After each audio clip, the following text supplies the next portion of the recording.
नमस्कार किसान भाइयों, जय जय किसान डी के यूट्यूब चैनल में आपका बहुत बहुत स्वागत है। किसान भाइयों, आज के इस वीडियो में हम बात करेंगे मूंगफली की वैज्ञानिक तरीके से खेती के बारे में। भारत में ज़्यादातर मूंगफली की खेती खरीफ सीजन में की जाती है, तो हम बात करते हैं कि मूंगफली की बुआई किसान भाइयों अच्छी बारिश होने पर ही करनी चाहिए। किसान भाइयों, अगर हम मूंगफली की अच्छी किस्मों के बारे में बात करते हैं तो इसमें गुच्छे वाली और दूसरी विस्तारी वाली प्रमुख किस्में होती हैं। हम बात करते हैं गुच्छे वाली किस्म की, तो ये बढ़वार में कम होती हैं। इसके भुट्टू की लंबाई जो वो थोड़ी कम होती हैं, बौनी रहती हैं, और विस्तार वाली किस्म ज़्यादा फैलाव करती हैं। कुछ किस्में ये हैं जो अभी बुआई की जाती हैं, ज्योति, JGN3, JGN23, TG23। गुजरात की कुछ किस्में हैं GG2, GG3, GG11, इस तरीके से बहुत सारी किस्में हैं। इसमें से आप कोई भी किस्म का उपयोग कर सकते हैं। अब किसान भाइयों, हम भूमि के चयन के बारे में बात करें तो मूंगफली के लिए सभी प्रकार की भूमि उपयुक्त होती है। बस ये ध्यान रहना चाहिए कि पानी की निकासी अपने खेत में सही तरीके से हो। मूंगफली के लिए वह ज़मीन अच्छी होती है जिसमें कैल्शियम की मात्रा अच्छी है और उस भूमि का pH मान 6 से 8 होना चाहिए। वह मिट्टी मूंगफली के लिए सर्वोत्तम मिट्टी मानी जाती है। किसान भाइयों, अब हम बात करते हैं खेत की तैयारी की, तो सबसे पहले खेत की गहरी जुताई करनी चाहिए। मिट्टी पलटने वाले हल से जुताई करनी चाहिए, जिससे कि खरपतवार भी नष्ट हो जाता है और कीड़ों के जो अंडे, जीवाणु, कीटाणु, फफूंद होती है वह भी नष्ट हो जाती है। और खेत को बारिश होने से पहले पाटा लगाकर समतल कर देना चाहिए। अब हम किसान भाई बात करते हैं पोषक प्रबंधन की। तो पोषक प्रबंधन के बारे में तो 5 टन गोबर की खाद, सड़ी हुई खाद प्रति हेक्टर डाल देना। 5 टन गोबर की खाद को अच्छी सड़ी हुई होनी चाहिए, वह प्रति हेक्टर खेत में डाल देनी चाहिए। किसान भाई, उर्वरकों की हम बात करते हैं तो सबसे पहले हमें मिट्टी की जाँच करवानी अनिवार्य है, क्योंकि जांच करने से हमें ये पता चल जाएगा कि इसमें कौन से खाद की मात्रा कम है, कौन सी ज़्यादा है। फिर उसी के अनुपात में हम वो खाद उसमें दे सकेंगे। एक बात और ध्यान देने वाली है कि तिलहन फसलों में नाइट्रोजन की आवश्यकता नहीं होती। फिर भी अच्छा उत्पादन के लिए यूरिया 45 kg और फॉस्फोरस 345 किलो, जिप्सम 250 किलो प्रति हेक्टर के हिसाब से दे देना चाहिए। किसान भाइयों, अब हम बात करते हैं बीज दर के बारे में। कितना बीज हमें डालना चाहिए? तो गुच्छे वाली किस्म है उसमें 100 किलो प्रति हेक्टर के हिसाब से, और विस्तार वाली है उसमें 80 से 100 किलो प्रति हेक्टर के हिसाब से हमें बीज दर डालनी चाहिए।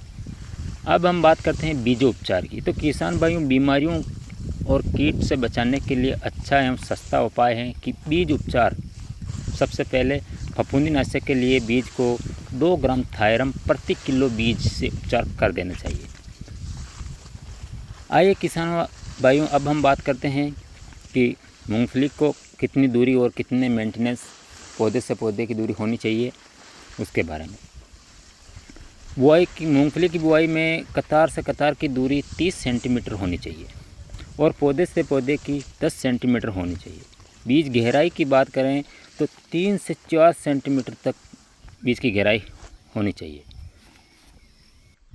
अब हम मूंगफली की निराई गुड़ाई के बारे में बात करते हैं। तो पहली निराई गुड़ाई 20 से 25 दिन की अवस्था होने पर कर देनी चाहिए, और बाद में भी समय समय पर खरपतवारों को निकालता रहना चाहिए। ध्यान रहे कि जब मूंगफली बनने लग जाए छोटी छोटी उसके अंदर, तो हमें निराई गुड़ाई उसके बाद में नहीं करनी चाहिए। कोई भी खरपतवार अगर रहता है तो आप इमीडिएट पर 10% SL दवा का छिड़काव कर सकते हैं। और किसान भाइयों, ध्यान रहे कि मूंगफली बनते समय ज़मीन में नमी का होना आवश्यक है। अगर नमी बराबर बनी रहती है तो उत्पादन पर इसका विपरीत प्रभाव पड़ सकता है। उत्पादन की बात करें तो ये 10 से 12 क्विंटल प्रति हेक्टर तक पैदावार मिल जाती है। इस तरह से किसान भाइयों, छोटी छोटी बातों का ध्यान रखकर हम नई तकनीक से खेती करते हैं तो हमें इसका अच्छा उत्पादन मिल सकता है। किसान भाइयों ध्यान रहे कि बारिश अगर टाइम पर नहीं हो रही है तो हमें सिंचाई के साधन हो अगर कुएं पर तो समय पर फुहारा या सिंचाई करनी चाहिए, जिससे कि हमारे उत्पादन हमें अच्छा मिले। और किसान भाइयों एक और ध्यान में आकर्षित करना चाहूँगा कि मूंगफली में एक बहुत ही भयंकर रोग आता है। जब मूंगफली 20 से 25 दिन की होती हैं, जब हम निराई गुड़ाई करते हैं, तब उसमें जड़ गलन रोग जो फफूंदी रोग होता है वो बहुत ही इसमें सक्रिय हो जाता है। बहुत सारे किसानों के खेत बिल्कुल साफ़ हो जाते हैं, कहीं कहीं पर भी पौधे रहते हैं, बाकी सब साफ़ हो जाते हैं। ये एक काली जड़ पड़ती है नीचे, ये फफूंदी रोग बताया जाता है वैज्ञानिकों के द्वारा। तो इसके अगर इलाज हमें समय रहते कर लें तो इससे छुटकारा पा सकते हैं। तो इसका इलाज, मुख्य इलाज यही है कि बुआई जब करते हैं ना, जब खेत की जुताई करते हैं उस वक्त इसमें ट्राइकोडर्मा डालना चाहिए। ट्राइकोडर्मा को सड़ी हुई अच्छी गोबर की खाद में मिलाकर छाया में सूखा देना चाहिए। 20 से 25 किलो ट्राइकोडर्मा प्रति एकड़ में गोबर की खाद में मिलाकर छाया में सुखाने के बाद 5 से 7 दिन के बाद उसको खेत में डाल देना चाहिए। इससे ये रोग बिल्कुल ही ख़त्म हो जाएगा खेत में से। बाकी अगर हमने बुआई कर दी है और अब मूंगफली की फसल में ये रोग आना शुरू हो गया है और अभी खड़ी फसल है, तो खड़ी फसल में हम ये ट्राइकोडर्मा का इस्तेमाल नहीं कर सकते हैं, क्योंकि इसका फिर हमें रिजल्ट नहीं मिलता है। तो आप ऐसा करें किसान भाइयों, उस वक्त हमें एक ही इलाज है इसका कि उस वक्त ट्राइकोडर्मा का इस्तेमाल न करके मैनकोजेब या कार्बेंडाजिम बाविस्टिन के नाम से आती हैं, इन दोनों को मिला करके मशीन के द्वारा छिड़काव कर देना चाहिए। लेकिन ध्यान देने वाली बात यह है कि इसका छिड़काव तभी करना है जब बाद में बारिश आने वाली हो या बारिश आ गई हो तो गीले में अगर उसका स्प्रे करेंगे तो ताकि वो नीचे पानी की मात्रा के द्वारा जड़ों में चली जाएगी दवा। बाकी ऊपर पत्तों पर छिड़काव करने से इसका रिजल्ट नहीं मिलेगा। इसलिए ध्यान रहे कि बारिश का मौसम हो या ज़मीन में नमी बनी हो, उस वक्त इसका छिड़काव कर दे। कुछ हद तक हमें इस पर कंट्रोल मिलेगा। मैं ये नहीं कह सकता कि पूर्ण रूप से ये रोग समाप्त हो जाएगा। पूर्ण रूप से समाप्त करने के लिए ट्राइकोडर्मा का इस्तेमाल करना बेहद ही ज़रूरी है। तो इस रोग के लिए आप इसका इस्तेमाल करें। किसान भाइयों, अब अगर हम बात करें खरपतवार नाशक दवा का छिड़काव के बारे में, तो खरपतवार नाशक दवा का छिड़काव ज़्यादा लेट समय बाद में नहीं करें। यानी कि मूंगफली बन गई हैं और उसके बाद में अगर हम छिड़काव कर रहे हैं तो अभी तो उसका मूंगफली की फसल पर भी तो प्रभाव कुछ पड़ेगा ही पड़ेगा। अगर नहीं भी पड़े मूंगफली पर, लेकिन पिछली जो फसल बोएंगे हम, चाहे गेहूँ, चना, जो कुछ भी, उस फसल पर इसका असर बहुत ही ज़्यादा पड़ता है। अगर उस खेत में फिर सरसों की बुआई करते हैं तो सरसों का पौधा बिल्कुल भी सूख जाता है, वो अंकुरण होते ही समाप्त हो जाता है, क्योंकि इस दवा का जो असर होता है वो 40 से 45 दिन का होता है।